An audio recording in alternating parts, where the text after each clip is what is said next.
5 বছর কেটে গিয়েছে সুশান্তের মৃত্যুর, কিন্তু ধোঁয়াশা ছিল অভিনেতার মৃত্যু নিয়ে।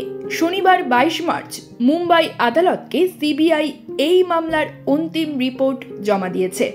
প্রশ্ন উঠেছিল, খুন নাকি আত্মহত্যা?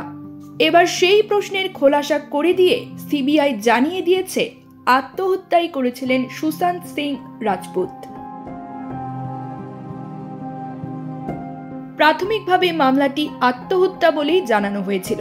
অন্তিম রিপোর্টেও সিবিআই নিশ্চিত করেছে আত্মহত্যাই করেছিলেন অভিনেতা। তদন্তে অন্য কোনো দিক উঠে আসেনি।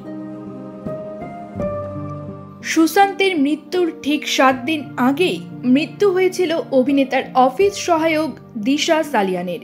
মেয়ের মৃত্যুর রহস্য উদ্ঘাটন করতে সম্প্রতি নতুন করে তদন্ত চেয়ে বম্বে হাইকোর্টে পিটিশন দায়ের করেছেন দিশার বাবা। সতীশের নিশানায় রয়েছেন শিবসেনা নেতা আদিত্য ঠাকরে। অন্যদিকে সুশান্তের তুতো ভাই নীরজ কুমার সিং বাবলুও নতুন করে তদন্তের দাবি করেছিলেন।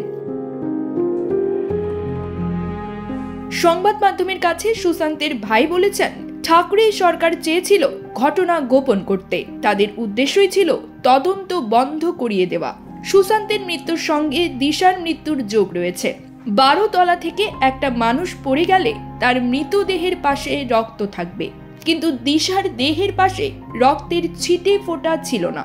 এর অর্থ আগেই ওকে খুন করা হয়েছিল। কিন্তু এর মধ্যেই তদন্তে ইতি টানার সিদ্ধান্ত জানিয়ে দিয়েছে সিবিআই।